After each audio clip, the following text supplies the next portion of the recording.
Hey, it's Mike. Thanks for tuning back in. It's Friday, which means Attic Find Friday. Very excited about this one. It's really, really fun, and it's nostalgic if you grew up in the 80s and 90s like me. This is not a junk wax video. I'm going to get to it here in a few minutes, but it is about video games and wild, rare video games. So yesterday on a video I mentioned that I have about a year's worth of Attic Find Fridays. To do that, I have to expand into other collectibles and other interesting finds. Now, I'm not doing, like if you Google attic finds, you're going to find like chairs, like really valuable chairs that are found in attics. I don't care about chairs. There are really fun collectibles that I'm not into, but the stories are amazing. And that's what this is about, is the stories. And I hope you'll stick around and enjoy this because it is really interesting. I think you'll like it a lot. Before I do that though, a couple pickups that just now came in the mail. Tony La Russa rookie, which I'm going to send off to get autographed through the mail. It looks like it could be trimmed at the top there, or maybe it's just off center from top to bottom, but it looks a little trimmed. I actually don't care because I get it autographed and then I've just sent it off to PSA to get it slabbed as authentic. So excited about that. And then all the talk about rainbows in my videos the last couple of weeks, I thought maybe I'll go after a Yaz rainbow. So I really like the Topps Pristine sets. So I got the gold. I think this is numbered to 50. It's on the back. I can't tell. I'd have to open it up. That's okay. Anyway, I wanted to get the rainbow of the encased 2022 Topps Pristine refractors. And I figured we'll start here. And they're actually not all on eBay. So it'll be a challenge. It'll be fun. But they're not very expensive either. So I'm excited about it. I was born in 1979. So the Nintendo was, I first started with an Atari. I don't remember if I had my own Atari. I actually have an Atari with dozens of games out in the garage. That was my wife's when she was a kid. I haven't looked at it in many years. I don't think it's worth anything because I think you have to have unopened games. But I was a Nintendo kid. I remember going to Stewart's in Brunswick, Maine with my birthday money in February of 1986 or 87. And I bought, with my own birthday money, a Nintendo, the controller, and a couple of games. I think it came with Mario. I got Duck Hunt and Excite Bike. Oh man, it was just the best memories at that time. My parents went through a divorce in 87 or 88. And then the Nintendo and sports were what got me through that as a little kid. And then the Super Nintendo came out, and I have just amazing memories of the Super Nintendo. Actually, I wrote down my favorite Super Nintendo games. I want you to tell me, if you played, what was your favorite? It doesn't have to be one of these. So I played a lot of Teenage Mutant Ninja Turtles, F-Zero, Secret of Mana, Super Mario Kart. I still play Mario Kart with my kids, although not on the Super Nintendo. We do have one of those newer Super Nintendo like mock-up machines. I love Super Mario Kart. It's so much fun. Street Fighter 2, Turbo, just thousands of hours played. NBA Jam, Super Punch-Out, Final Fantasy 2 and 3, Mega Man X, Super Mario World, so much time spent playing that, and Zelda 3. And Zelda, the first Zelda on the Nintendo was amazing, and then they came out with that terrible, terrible Zelda 2.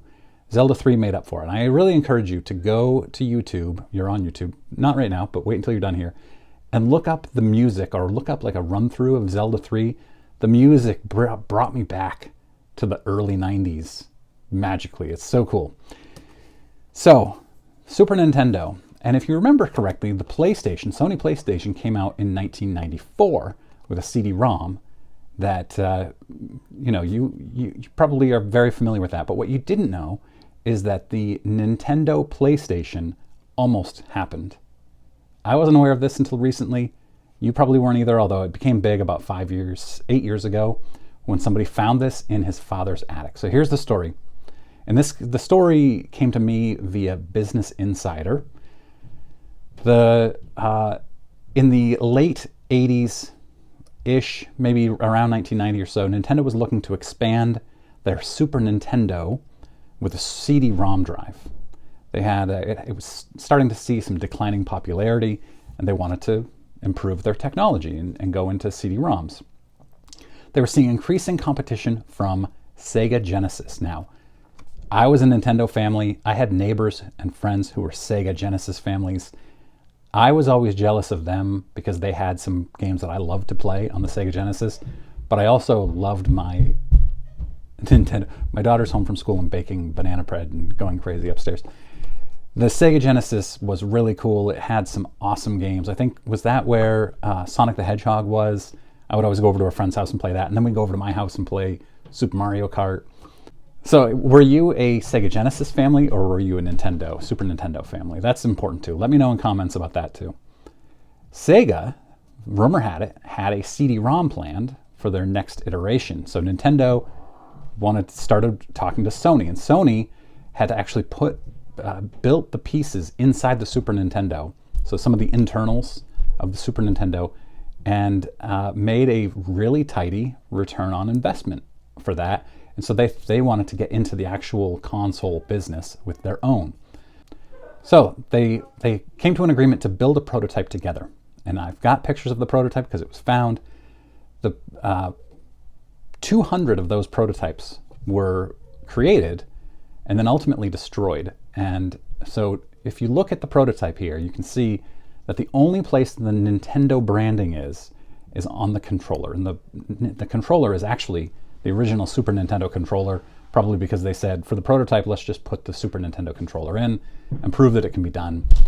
And everywhere else, it's just PlayStation and Sony. And at the last minute, Nintendo executives got cold feet. Sony wanted too much control over branding and control over the games, and Nintendo said no. So Nintendo actually left and went to Philips in the Netherlands and made an agreement with Philips. And that agreement also fell apart later on. But Sony was mad because it's a Japanese company, Nintendo, turning their backs on a Japanese company of Sony. And so Sony got mad and they went out and built their own Sony PlayStation in 1994, which went on to be huge compared to whatever Nintendo was putting out in the mid-1990s. N64 maybe, I don't remember the years of all of these, but like the Sony PlayStation sold 200 million units, I think. Sorry if you can hear my daughter, she's having a blast upstairs. So the prototype has never been seen on eBay or anywhere else. But one day, a guy named Dan Diebold on Reddit saw a thread on Reddit about the history of the Nintendo PlayStation. And he just casually commented, "Oh, hey, I've got one sitting in my dad's attic." And people were like, "What?" Nobody believed him, of course. So he went and he got one, took some pictures of it, and then, because people still didn't believe him, he took a video of him messing around with it. But there was no power cord because it was never, I guess maybe it was never produced. I'm not really sure. And Dan didn't want to try plugging in a different power cord because he didn't want to ruin it. And he wasn't in the States at the time, so he was very cautious about it. He said he would, when he flew back to Denver, he would do that. So where did this come from? His father, Terry Diebold, worked at Advanta Corp, which is now a defunct banking company. Advanta was led by President Olaf Olofsson, who was also the former president of Sony Interactive Entertainment, which became PlayStation's arm of Sony. He, Olaf Olofsson, brokered the deal with Nintendo around 1990 that would put together Nintendo PlayStation. He also brokered the deal with Sega in the early 90s.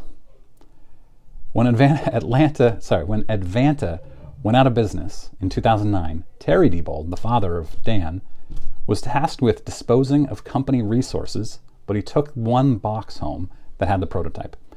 Now, there are conflicting reports about this. There is a report that says that he actually won it at auction for $75.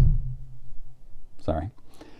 But there's also a report, the one that's more reported that I found, is that he was supposed to throw it away and just took it and kept it in his attic for a long time, not realizing how much it was worth. The Nintendo PlayStation had a game cartridge and a CD-ROM in it.